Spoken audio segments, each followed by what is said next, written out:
Welcome back to my YouTube channel Malu vlogs. എല്ലാവർക്കും പുതിയൊരു വീഡിയോയിലേക്ക് സ്വാഗതം.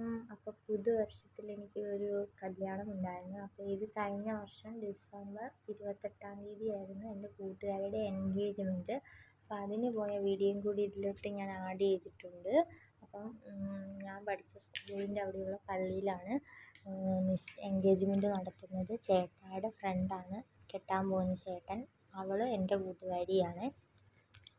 അപ്പം ഞങ്ങൾ വന്നപ്പോഴത്തേന് സത്യം പറഞ്ഞാൽ എൻഗേജ്മെൻറ്റ് കഴിഞ്ഞായിരുന്നു. താമസിച്ചു പോയി. വീട്ടിൽ നിന്ന് നേരത്തെ ഇറങ്ങിയ വേറൊരു ഫ്രണ്ടിനെ നോക്കി നിന്നതാണ്. അപ്പോഴത്തേന് അവർ പള്ളിയിൽ നിന്ന് ഇറങ്ങാൻ വേണ്ടി തുടങ്ങുമായിരുന്നു. പിന്നെ ഇറങ്ങിയിട്ട് കുറച്ച് ഫോട്ടോയൊക്കെ എടുക്കുമായിരുന്നു.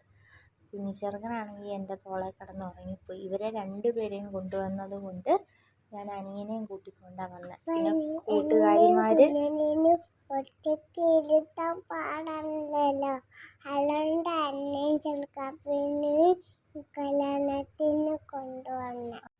പിന്നെ ഞങ്ങൾ ഓഡിറ്റോറിയത്തിലോട്ട് വന്ന് നേരെ ഫുഡ് കഴിക്കാൻ തുടങ്ങി.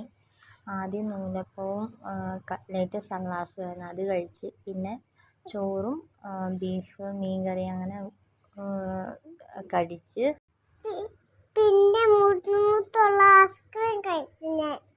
മാളുമാണ് ഒരു നൂലപ്പമാണ് പാത്രത്തിലുണ്ടായിരുന്നത്. അത് എങ്ങനെ വേണ്ടെന്ന് വെച്ചിരിക്കുമായിരുന്നു. എന്നുവെച്ചാൽ ശകലം കഴിച്ചിട്ടിരുന്നപ്പോഴത്തേനാണ് അവർ ഐസ്ക്രീം കൊണ്ടുവന്നത്. അങ്ങനെ നട്ട്സൊക്കെ ഇട്ട് അതിനായി പറയുന്ന മുത്തുമുത്തുള്ള ഐസ്ക്രീമിന് ഐസ്ക്രീം കണ്ടപ്പോൾ ആൾക്ക് കഴിക്കാൻ വേണ്ട. പിന്നെ ഇവിടെ കേറ്ററിങ്ങിനുണ്ടാകുന്ന ഞങ്ങൾ നേരത്തെ താമസിച്ചിടത്തെ വീടിനടുത്തുള്ളൊരു പയ്യനായിരുന്നു. അവനുണ്ട് ഞങ്ങൾക്ക് എക്സ്ട്രാ 2 ഐസ്ക്രീമൊക്കെ തന്ന്. സത്യം പറഞ്ഞാൽ ചെറിയൊരു സൈഡ് ബാഗായിരുന്നു ഞാൻ എടുത്തിരുന്നത്. അതിനകത്താണ് ചേരത്ത് പോലും ഇല്ലായിരുന്നു. ഫോട്ടോ എടുക്കാൻ സ്റ്റേജിലോട്ട് കയറിപ്പോയി. അന്നേരം ഐസ്ക്രീം ഇവിടെ വെക്കുമെന്ന് ഭയങ്കര പാടായിരുന്നു. ഒരു വിധത്തിൽ ചുമ്മാ ഇങ്ങനെ മേളിൽ വെച്ചിട്ടാണ് നിന്നേക്കുന്നത്. ഐസ്ക്രീം എങ്ങാനും താഴെ പോയാൽ നാണക്കേടാണ്. അതുകൊണ്ട് അവനെ അധികം ബാഗിനിട്ട് മുട്ടിക്കാതെയൊക്കെയാണ് നിന്ന് ഫോട്ടോ എടുത്തത്. പിന്നെ ഞങ്ങളും വെളിയിൽ ഇറങ്ങിയിട്ട് കുറേ ഫോട്ടോ എടുക്കുമായിരുന്നു. കൂട്ടുകാരാണെങ്കിൽ അവനെയും കൊണ്ട് പോയിട്ട് അവനെ വെച്ച് ഫോട്ടോ എടുക്കുമായിരുന്നു. മാളുവിനെ അവർ വിളിച്ചാൽ മാളു ചെന്നൊന്നുമില്ല. ഇത് പിന്നെ ജനുവരി 2 കല്യാണം. ഇത് ഞങ്ങളുടെ ഇവിടുത്തെ ഞങ്ങളൊക്കെ പോകുന്ന ഇടവക പള്ളിയുണ്ട്, അവിടെയായിരുന്നു കെട്ട് കല്യാണം. അപ്പം അതിന് വന്നതാണ്. മാമോദിസ കഴിയാത്തതുകൊണ്ട് ഞാനങ്ങനെ കയറത്തില്ലായിരുന്നു. പിന്നെ അവളുമാർ പറഞ്ഞ് കയറ്.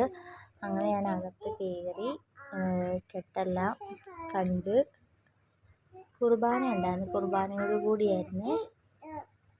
പള്ളിയിലോട്ട് സത്യം പറഞ്ഞാൽ നടന്നു വരാനുള്ള ദൂരമേ ഉള്ളായിരുന്നു. പിന്നെ ഇവരെ രണ്ടുപേരെയും കൊണ്ട് പോകുന്നതുകൊണ്ട് ഓട്ടോയ്ക്കാണ് ഞാൻ വന്നത്. ഞാനാണ് ആദ്യം എത്തിയത്. ഞാൻ വന്നു കഴിഞ്ഞാണ് കുറേ കഴിഞ്ഞാണ് ബാക്കി കൂട്ടുകാരൊക്കെ വന്നത്.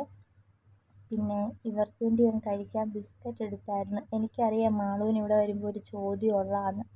പിന്നെ ബിസ്ക്കറ്റൊക്കെ കൊടുത്ത് അവർക്ക് 2 പേർക്ക്. അതെല്ലാം കഴിഞ്ഞ് കല്യാണം കഴിഞ്ഞപ്പോഴത്തേന് പെണ്ണും ചെറുക്കനും ഇറങ്ങി വന്നിട്ടുണ്ട്. പിന്നെ അവരുടെ കുറച്ച് വീഡിയോയും ഫോട്ടോയും എടുക്കാൻ നേരത്ത് ഇവിടെ വെയിറ്റ് ചെയ്ത് നിൽക്കുകയാണ്. ബാക്കി എല്ലാവരും ഓഡിറ്റോറിയത്തിലോട്ട് പോയി കേട്ടോ. പക്ഷെ ഓഡിറ്റോറിയം തുറന്നിട്ടില്ല, ഇവർ വരാതെ തുറക്കത്തില്ല. എല്ലാവരും ആ വാതിൽക്കൽ പോയി നിൽപ്പുണ്ട്. പിന്നെ നേരെ മാലയും പൊക്കയും ഇട്ടിങ്ങനെ കൊണ്ടുപോകത്തില്ലേ, അതിൻ്റെ ചടങ്ങായിരുന്നു. അതെല്ലാം കഴിഞ്ഞ് ഞങ്ങളിവിടെ വെള്ളം കുടിച്ചുകൊണ്ടിരുന്നപ്പോഴത്തേന് ഓഡിറ്റോറിയത്തിൻ്റെ ഫ്രണ്ടിൽ വെള്ളം കുടിച്ചുകൊണ്ടിരുന്നപ്പോൾ അവർ രണ്ടും വന്ന്. അപ്പോൾ അവൾ ദാണ്ട നോക്കി ചിരിക്കുന്നൊക്കെ ഉണ്ട്. പിന്നെ ചേട്ടായിക്ക് എൻഗേജ്മെൻറ്റിനും വരാൻ പറ്റിയില്ല, കല്യാണത്തിനും വരാൻ പറ്റിയില്ല. ഈ ചേട്ടനാണ് ചോദിച്ച് എന്ത് ചെയ്യുന്നു. ചേട്ടായിക്ക് അപ്പോൾ കല്യാണ പരിപാടി ഉണ്ടായിരുന്നു, തിരുവനന്തപുരത്തായിരുന്നു. പിന്നെ വേണ്ട ഞങ്ങൾ അകത്ത് കയറി. അന്നത്തെ പോലെ തന്നെ കട്ട്ലേറ്റ്, സൺഗ്ലാസ്, നൂലപ്പം, അത് കഴിഞ്ഞിട്ട് ഊണായിരുന്നു. ഊണെന്ന് വെച്ചാൽ ഇറച്ചി മീനെല്ലാം ഉണ്ടായിരുന്നു. അങ്ങനെ വയറ് നിറയെ സദ്യയും കഴിച്ച് സ്റ്റേജിൽ കയറി ഫോട്ടോയും എടുത്തിട്ട് തിരിച്ച് വീട്ടിലോട്ട് പോയി. അപ്പോൾ വീഡിയോ ഇത്രേ ഉള്ളൂ. Tata, bye bye.